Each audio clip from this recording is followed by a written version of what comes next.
हरे कृष्णा। व्यास astro channel में आप सबका फिर से स्वागत है।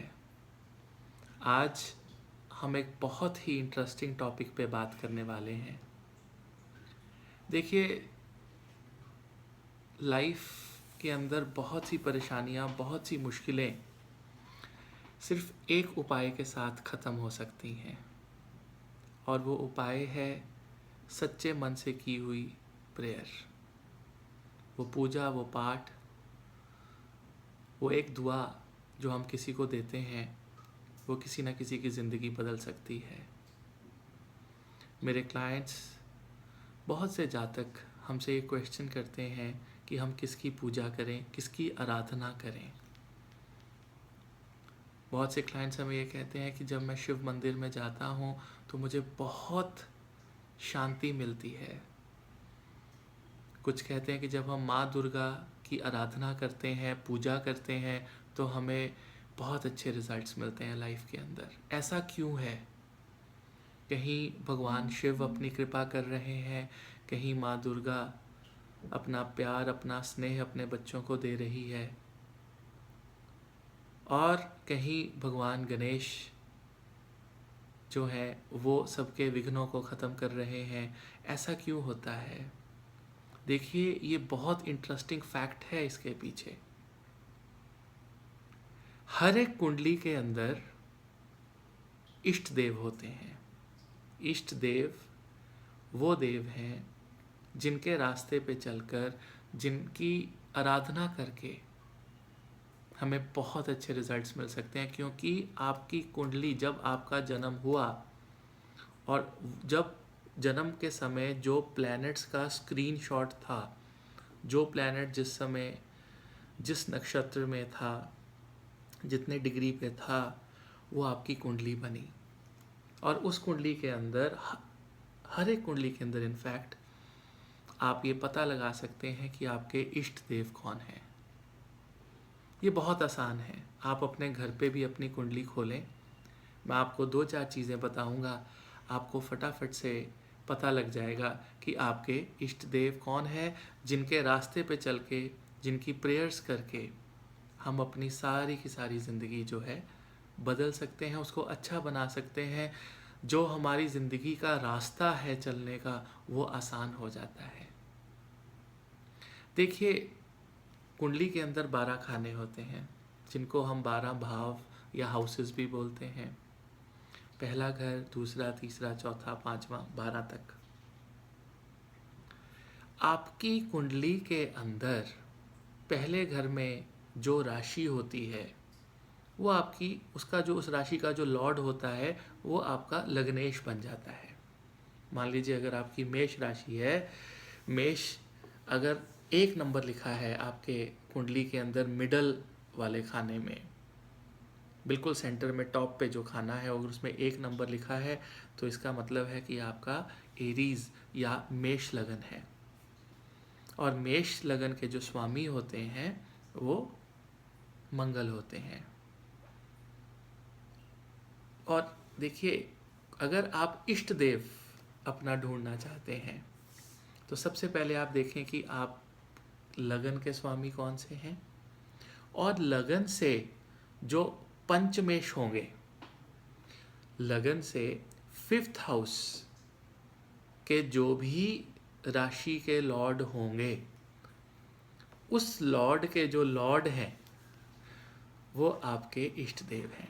अब लॉर्ड का क्या मतलब है, मैं आपको बात समझाता हूँ। जैसे सपोज कीजिए आपकी मेष लगन की कुंडली है, और मेष लगन में जो 5th हाउस है, उसके लॉर्ड होते हैं सूर्य। अब आपको ये देखना है कि सूर्य को कौन कंट्रोल करता है, सूर्य के पास कौन जाके बात कर सकता है, कौन अप्रोच करे सूर्य से, तो आपकी सारी ज़िंदगी के जो हल हैं वो आसान हो जाएंगे। सब हल निकल आएंगे आपकी लाइफ के अंदर। तो वो पंचमेश ही आपके इष्ट देव हैं। अब मैं अलग अलग जो 12 हमारे राशियां हैं, वो हर एक राशि कभी ना कभी किसी न किसी लगन के अंदर आकर किसी कुंडली की लग्नेश बनती है।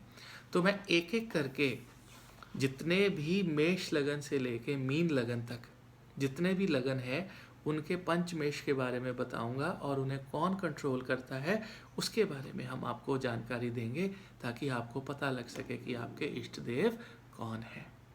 देखिए, आप किसी की भी पूजा कर सकते हैं। आप भगवान कृष्ण जो is the supreme power in the world, in the universe, आप उनकी पूजा कर सकते हैं, आप भगवान शिव की पूजा कर सकते हैं। लेकिन अगर आप अपनी कुंडली के हिसाब से जो आपके इष्ट देव हैं, अगर आप उनकी आराधना करते हैं, तो मैं दावे के साथ कह सकता हूँ कि आपको बहुत अच्छे रिजल्ट मिलेंगे।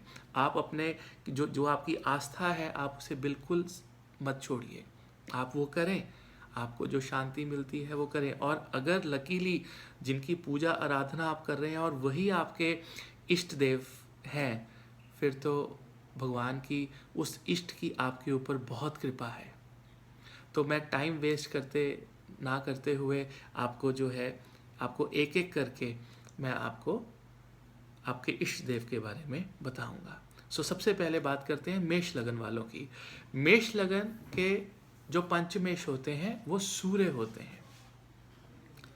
सूर्य के जो स्वामी है पांचवें घर के, अब सूर्य को कौन कंट्रोल करता है? सूर्य को सूर्य खुद ही कंट्रोल करते हैं।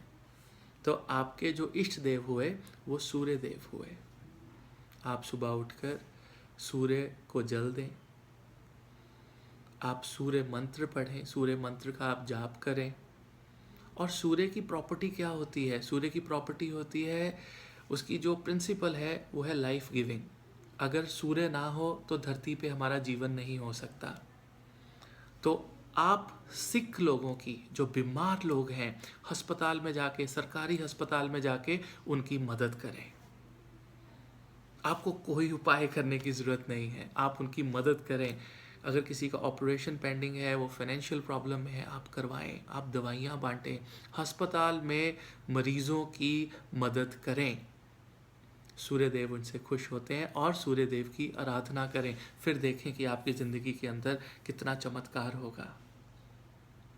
अगली बात हम करेंगे वृष लगन वालों की। वृष लगन के जो पंचमेश होते हैं वो बुध देव होते हैं। बुध कंट्रोल करते हैं 5th हाउस को। और बुध को कौन कंट्रोल करता है? बुध को कंट्रोल करते हैं हमारे गणेश जी। ओम गम गणपते नमः।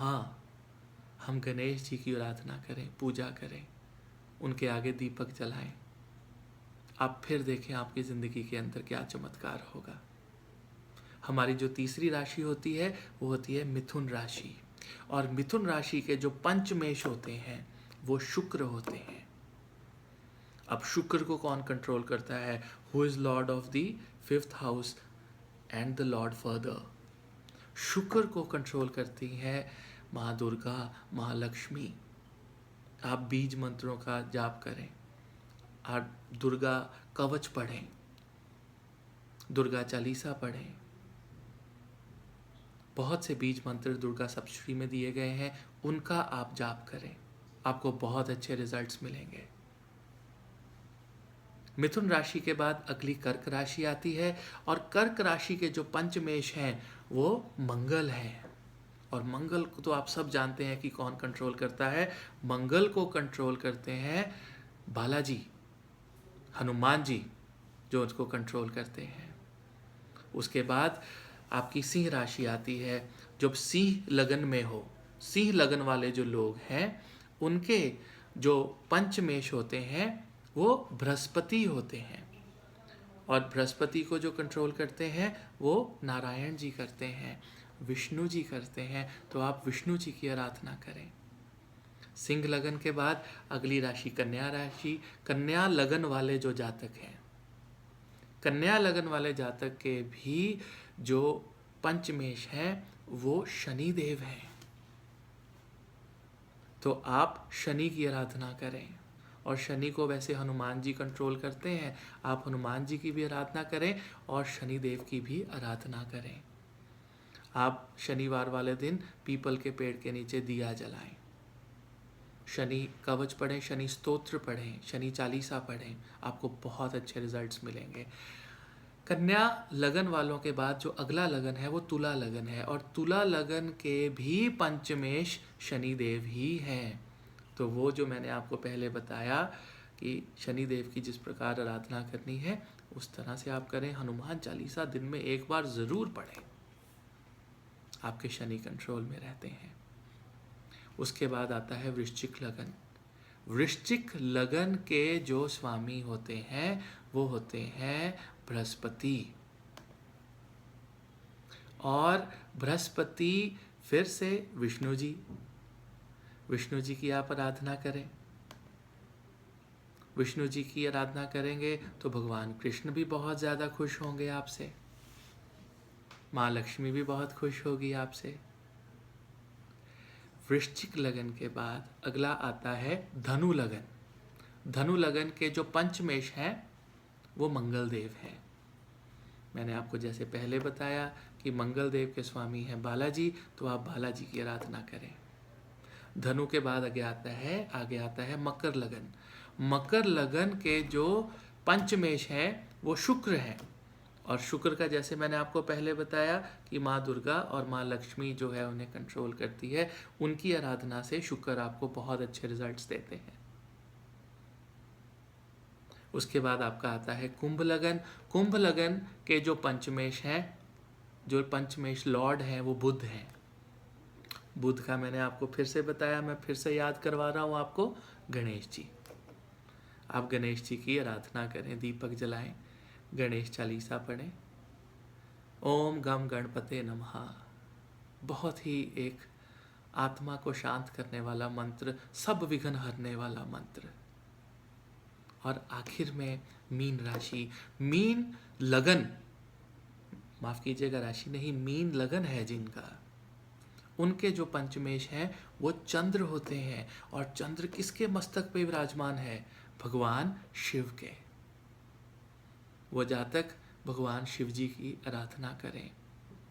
शिवलिंग एक बहुत ताकतवर चीज़ है जिससे आप कुछ भी एनर्जी कुछ भी ले सकते हैं कलयुग के अंदर।